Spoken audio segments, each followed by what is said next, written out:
The reason I think that shamanism is so important is because I think what it really boils down to is a revaluing of personal identity. And that when you strip away the feathers and the chants and all the anthropological gimcrackery that goes along with it, what makes it so compelling and so attractive is that it is a more authentic state of being, somehow. Now why?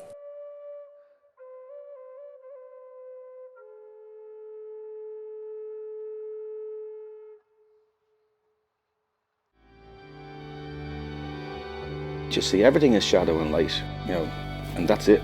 There's yin and yang in everybody, and it's some people more than the other. It's about finding that healthy, balanced relationship between both sides that you can balance them. It's like the masculine and the feminine side of both of us. It's about balancing the two of those. It's about balancing the subconscious and the conscious mind and the dreams, they all together, that you're walking in that particular way that keeps them in balance. And shadow is there in everybody, and it's in this world because this is an imperfect world. It's supposed to be that way. And our job is to come here, those of us have insight, and hold space for people who need to get through it. And it's not about fixing it, it's about helping people to find their own way. It's not about come and do my workshops and my training, and this is the way it has to be done.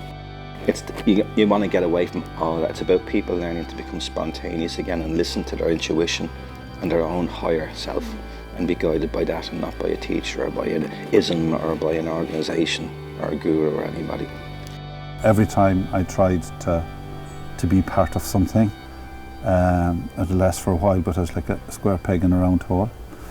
And eventually I joined the army, and I actually thought I found what I was looking for, like the song says. I served for 9 years, but I served in Lebanon in '79. And the first night we landed there, we were ambushed, and we were kind of pinned down for a while. My best mate with me was shot. He took 3 bullets. There was 5 or 6 guys shot in different areas in that night. You kind of train for that kind of thing, so you know how to deal with it, or maybe you think you do. But when I came home, I started suffering from post-traumatic stress. And I had that for quite a few years. Didn't know what it was. And being a soldier, like lots of soldiers, you don't express your emotions, you don't express things. So I walked the dark road for a long time, suicidal and all the stuff that comes with it. I often look back on that period of my life and wonder why I'm here. The journey is done in all different shamanic traditions through, ayahuasca or San Pedro, or all different methods of journeying. And in this Celtic tradition that I've learned, we don't use any peripheral items. We just use the journey itself. So just taking the person through into a different altered state. If you look back on generations of indigenous peoples around the world in their villages, they all had rituals for rites of passage. And in those rites of passage, it was about empowering people. And that was done for generations. So basically the rituals involved helping people to overcome their fears. Chief Wananichi, he's Ojibwe tribe, and he said to me one time, we did a ceremony, and he said, in 2 minutes he did whatever he had to. He said, the reason we do a very complicated ceremony, he said, sometimes, is to confuse the white man, to teach, so that he doesn't know how simple the medicine is. Generations ago, there would have been rituals, ceremonies to cut the cords between the parents and the children, so the parents let go of the children became empowered. It doesn't happen anymore, so people don't grow up. A medicine man once said, many moons ago, our men became men at maybe 10 or 12. These days, we're lucky if they make it at 50, because if they don't do the ceremonies anymore. And what he was talking about was people confronting their shadow, slaying the dragon, going to the mountaintop, fasting for days and waiting for the vision, going out into the desert, wherever, for days. Even Jesus did it. He done his vision quest and he met his shadow.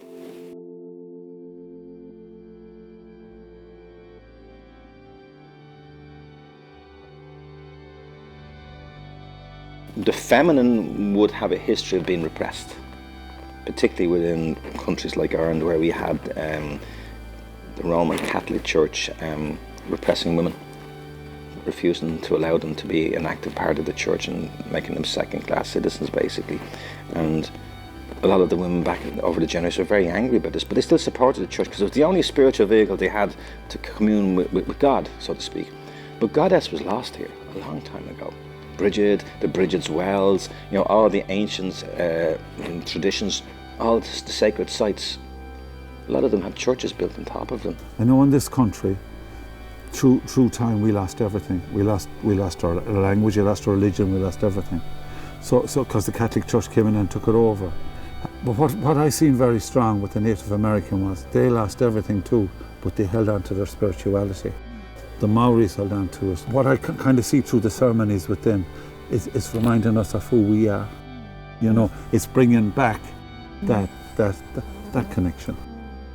If man doesn't respect woman, he's not going to respect Mother Earth either. And it's once this is realised, you can trace back this brutalisation of the land and this treating the land as an object, and trace it back and see the similarities of the way women have been treated like objects. I see people like vessels that hold the energy. So you wanted to think of like Aladdin and the genie. Your essence, your soul is the genie, and the lamp is your body. So some people come in as a paper bag and they grow and they become these amazing marble vases. So a dark night of the soul would be where you go through a transformation, where you don't recognize who you are, where your container that holds the essence of you, let's say the Aladdin's lamp, it breaks because you've outgrown it. All you can feel is the pain of the breaking. All you can feel is the lostness because you don't recognize yourself. But then it starts to reform in a different shape that's always better, that's made of a different quality material, that's always stronger, that can hold more of you. And then one day you turn around and you go, oh, okay, this is me now, who am I? And to let go of your old ideas of who you were and to allow yourself to be the new you. People, when they're on a journey to self-awareness, what they're usually on a journey to in modern times is they want to make themselves into this person who's different. They want to move along this journey, and I'm going to become this more loving person, or I'm going to become more compassionate, or whatever it is, right? But the actual fact of it, in my experience, and many others, is that the self-awareness journey is not a journey of enlightenment to someplace. It's about revealing more of who you already are. It's a journey of acceptance of your own nature. And the more you accept your own nature, the more everybody else will accept it. In as much as we go into a persona, what happens is the reflection coming back is not a reflection that reflects our natural selves. It reflects this, we want people to, it's like the emperor's new clothes. We want people to reflect the person we're trying to portray. And that creates a disconnectedness because the whole thing becomes a game. And deep down in our heart, we know it's a game.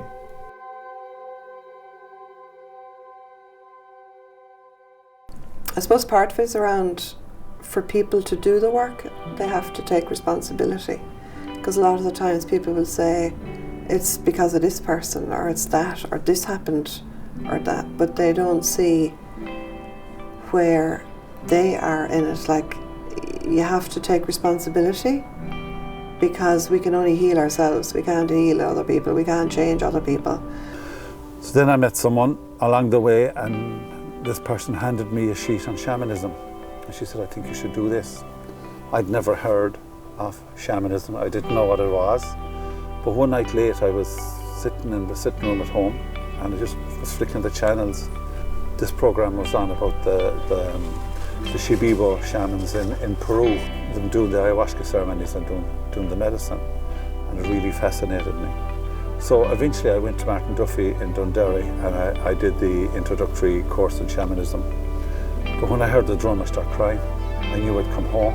I thought everything was sorted. But little did I know that was the start of the journey. That was only the gate opening. Tonight we'll have fire ceremony, and tonight is summer solstice. And what actually happens in summer solstice is the veils between the worlds are thinnest, so it's easy to access into the spirit world. But what we try to do is to connect the people with their ancestors that are still here and pass the ancestors over. One of the things we try to do on this fire, we ask people, some people may and some people won't, to bring something that's kind of precious to them, not overly precious, you know what I mean, but something that they have a connection to, but to give it to someone that they don't know, to a stranger. And that's a little lesson in letting go.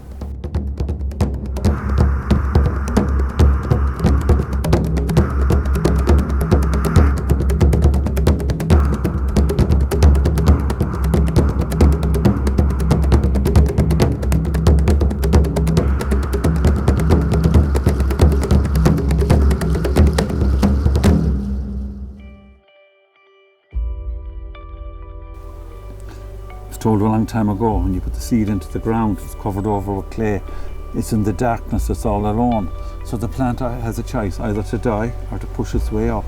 So when it pushes its way up, it gets up to the top of the ground, connects with the sun, and it grows into a beautiful flower and into full blossom. But then when the cycle ends, it dies and it goes back again. We do the same thing. But why we get disease and disconnect is because we don't allow that cycle. We're afraid of change. We're afraid of moving with the tide, moving with the flow, or moving with the thing. I carry this, what I call negative thought from a lot of my life, and it caused a massive amount of depression to me. Because I'm so visual, I created it, so I had a monkey on my back that was programmed into me. And every time I opened up in relationships to connect with somebody, this thing would come back and get me. That's why a lot of people come up to suicide, because they know something is wrong and they can't fix it, but they need a medicine man, and instead they get somebody waving a prayer book or something at them, which just doesn't work. It does for some people, but for the majority of people it's an energetic process. It's where they need to be brought into a space where somebody can move them energetically and spiritually into a place of safety to grow from, and to plant them like a tree, and they can just blossom then. Sometimes they were in jobs and on things, but we were afraid to leave because we can't afford to pay the rent, this, that and the other, and we're stuck on this kind of thing. So the next thing, a disconnection comes with us. We become what I call walking dead, because we go in and do the job, go home, in and do the job. But we're soulless, we're lifeless. For me, shamanism isn't about taking medication. It's not necessarily about banging a drum under a full moon, like doing fire ceremony. That's part of it. For me, shamanism is being in stillness. People start to trust themselves more, rather than looking to one central, the church, or for direction or to be led. That people are becoming more tuned into their own sovereignty, that they have it within themselves. I believe everybody has the healing ability within themselves.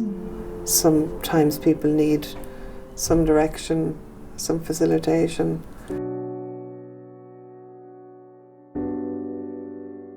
A feeling of connection is a flow.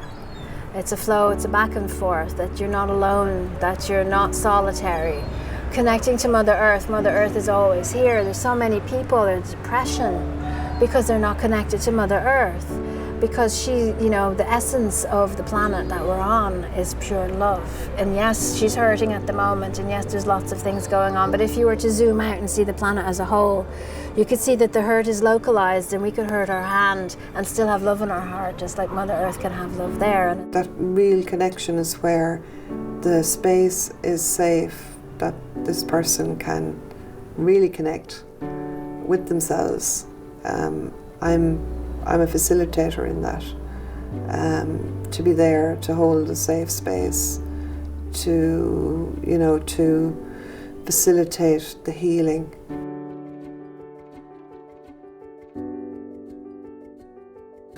And the only way people should go to do, people think about these medicines, ayahuasca, the different medicines. They think that by doing it, it'll sort everything out for them. It doesn't. It really, lots of people feel that they have to do these medicines. You don't have to do them at all. It's only if you're called to do the medicine you do it. You don't have to go and pay for it somewhere. It's free. You just have to bring your mind into a place of harmony, and regular practice of some form of stillness, meditation, whatever you want to do, mindfulness, whatever it is, it will help you to tap into that source. And it's about getting out of the head into the heart. The way maybe we do it here in the Western world was different, but when we went into it was all the same, and it is all the same. It's just with shamanism, I believe that as it travelled across the planet, the tools became different because the landscape became different, but the thing was the same. Yeah. All right. Is that okay?